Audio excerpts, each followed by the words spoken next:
Bonjour à tous les amis, heureux de vous retrouver pour, après avoir parlé des titres Delcourt, maintenant on va parler des comics Star Wars. Je vais classer ça en deux catégories, hein. Ça sera en deux vidéos, celle sur l'univers étendu canon et celle sur l'univers étendu légende. Et je vais commencer par l'étendue légende, comme vous savez, moi je préfère l'étendue légende et voilà, je vais vous en parler. On va commencer par Kinlal Vos, que c'est un Jedi qui a perdu la mémoire pendant la. C'est pendant. Ouais, c'est entre les événements de la prélogie. C'est vraiment bien. J'avais lu ça. J'avais envie de me lire ça après. Quand j'avais vu l'épisode 8, je m'en souviens, j'avais pas. Vous savez bien, j'ai pas aimé l'épisode 8. Et j'avais envie de me lire de l'univers étendu parce que, voilà, après, voilà, vous savez mon avis, j'en ai déjà parlé suffisamment. Et ça, Kinenvo, c'est une des. J'ai bien aimé. J'ai franchement bien aimé. Je conseillerais pour ceux qui veulent commencer l'univers étendu, Légende. Et franchement, c'est un Jedi sympa à voir.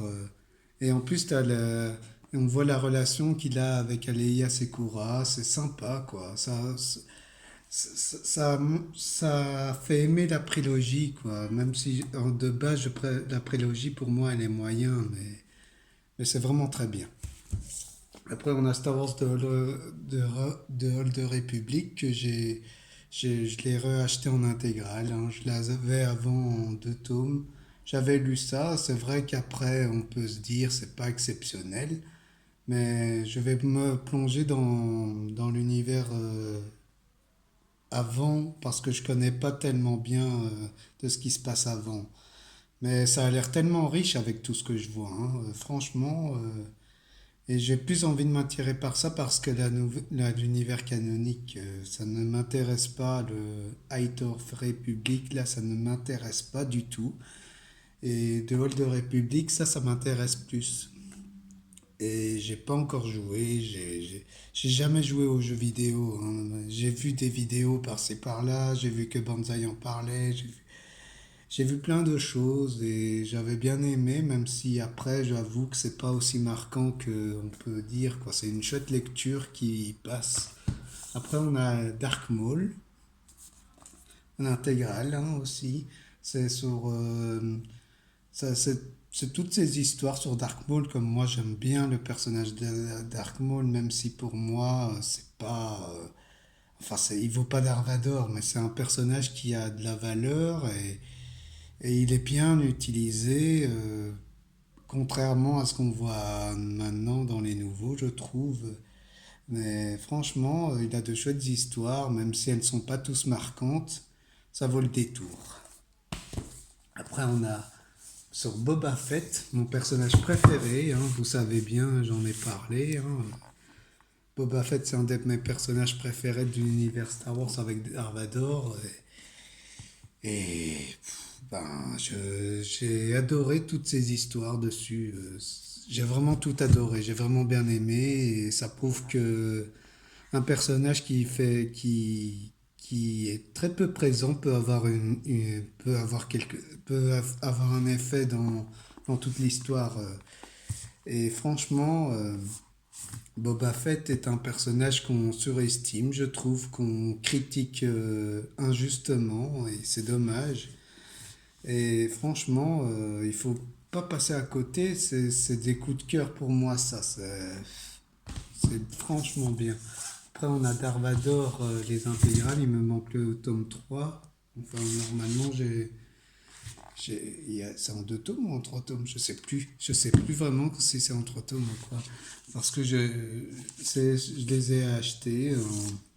J'avais déjà lu ces histoires et c'était franchement sympa. On voit un moment des complots envers l'Empire pour renverser Darvador. C'est franchement sympa. Et franchement, ces intégrales que Delcourt a fait pour l'univers étendu, je vous les conseille de vous jeter dessus. Malgré que c'est fini, je trouve ça dommage que Delcourt ait fini d'éditer ça. Parce qu'ils avaient des histoires plus intéressantes que chez Panini pour ma part. Chez Panini, c'est l'univers canonique, je suis pas fan, mais je vous en parlerai dans l'autre vidéo. Mais après, voilà, quoi, c'est...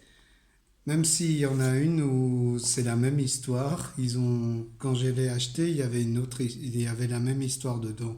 Mais je l'ai relu, hein, ça passe bien. C'est franchement bien. Et après, il y a le Cristal de Caillebourg, que, que ça aussi, c'était l'une des dernières éditions de chez Delcourt. Et j'ai bien aimé, c'est frais et en fait c'est un scénario que ils avaient pas pensé que Star Wars allait marcher, alors ils ont fait le Cristal de Kyber et franchement c'est bien parce que tu te sens pas perdu, tu sens bien que ça essaye de faire une suite un nouvel espoir, même si c'est considéré comme ça suite, mais la suite c'est l'Empire contre-attaque, enfin vous comprenez ce que je veux dire. Mais c'est franchement bien, c'est, c'est une histoire que je conseillerais de lire, c'est franchement bien, c'est du Star Wars comme on aime. Et après il y a la guerre des étoiles. Ça, c'est le premier scénario que George Lucas avait fait pour la guerre des étoiles. Je conseillerais de vous pencher dessus parce que c'est vraiment intéressant. J'ai voulu lire ça par curiosité parce que je voulais savoir les idées qu'il a fait. Et on voit qu'il y a plusieurs idées qui vont être exploitées au fur et à mesure des épisodes. Avec la prélogie et tout ça, on sent ça. Et c'est franchement, je vous le conseillerais, j'ai dévoré ce titre et ça montre tout ce qu'est Star Wars dans ce récit. Donc n'hésitez pas, c'est franchement bien. Après on a Star Wars Rebellion. Ça c'est une de mes premières lectures. Enfin on peut me dire, j'ai voulu lire ça par curiosité et j'ai bien aimé parce que tu vois deux points de vue. Tu vois l'Empire et la rébellion en même temps. Tu vois un allié, un pote Luke qui est après un ennemi. Enfin, moi j'ai trouvé c'est une chouette histoire parce que ça se termine en drame. Ça prend pas des proportions énormes comme l'univers canonique où tu as 10 ou 11 tomes à lire. Là, ça va naturellement, quoi. Ça te montre qu'il y a des enjeux et tout ça. Il n'y a pas besoin de faire 12 tomes pour expliquer ça. Et là, c'est franchement bien. Après, on a Star Wars Invasion, que j'ai pas lu le roman, hein, mais on m'a dit que c'était bien le roman.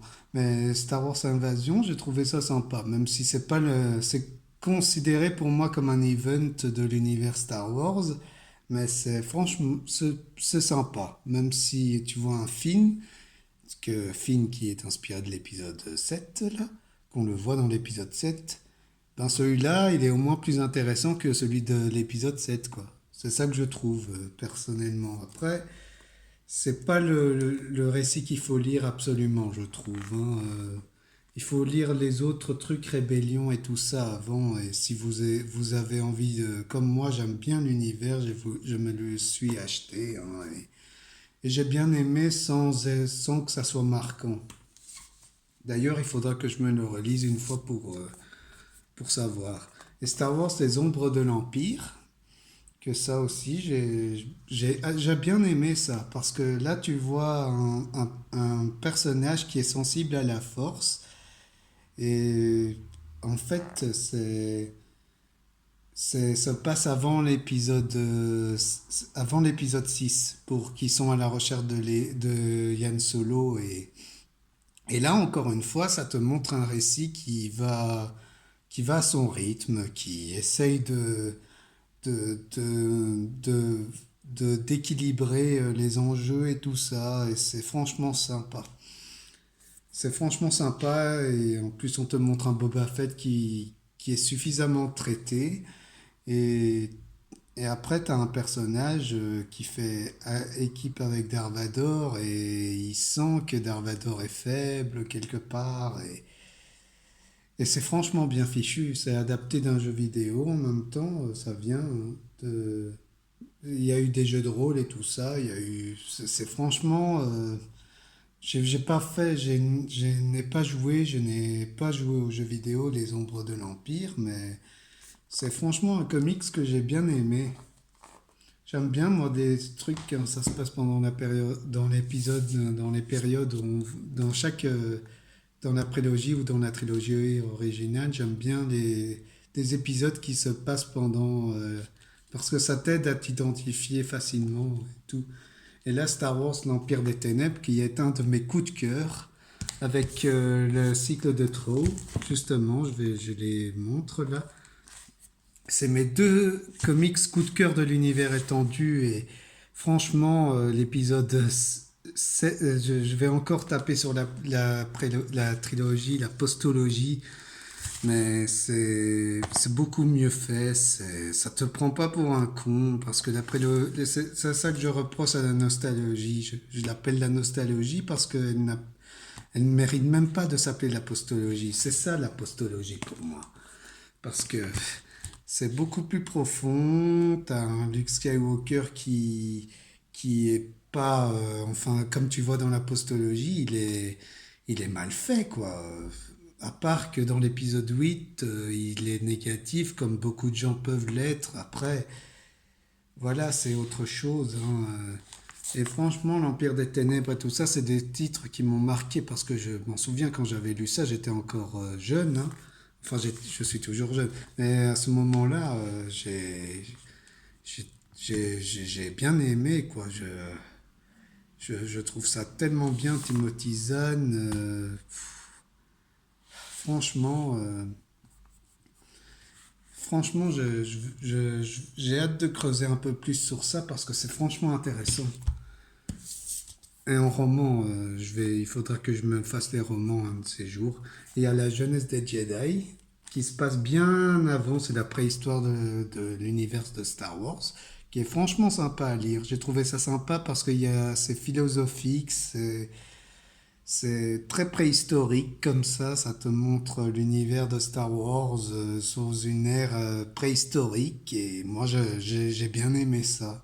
J'ai j'ai- j'ai bien aimé parce que tu vois les premiers Jedi et tout ça, comme je les ai lus, hein, ce qui se passe avant, hein, l'ère des Sith et tout ça, j'ai lu ça. Et là, ça t'aide à t'identifier, quoi. C'est les débuts, c'est l'an zéro de l'univers de Star Wars. Et La jeunesse des Jedi, c'est franchement un titre que je conseillerais de lire parce que c'est franchement sympa. Et après, il y a Star Wars Vector, qui est une intégrale sur... c'est une personne qui voyage dans le temps et alors elle est dans le passé, présent, futur. Et c'est sympa parce que ça te montre la période Legacy. C'est ça que ça m'a donné envie de lire. Et la période Legacy, j'avais tout lu, j'avais bien aimé. Je les ai d'ailleurs. Il faudra que vous les montre. Enfin, on en parlera un jour parce que Star Wars Legacy, c'est un de mes meilleurs titres que j'ai pu lire sur Star Wars avec tout ce que j'ai lu avant, là, de ce que je vous ai cité.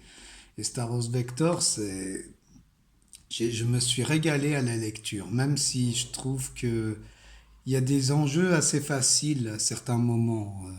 La personne arrive facilement à se défaire de certains enjeux facilement. Et même si on voit Darvador, on le voit toujours, hein, c'est sympa de le voir.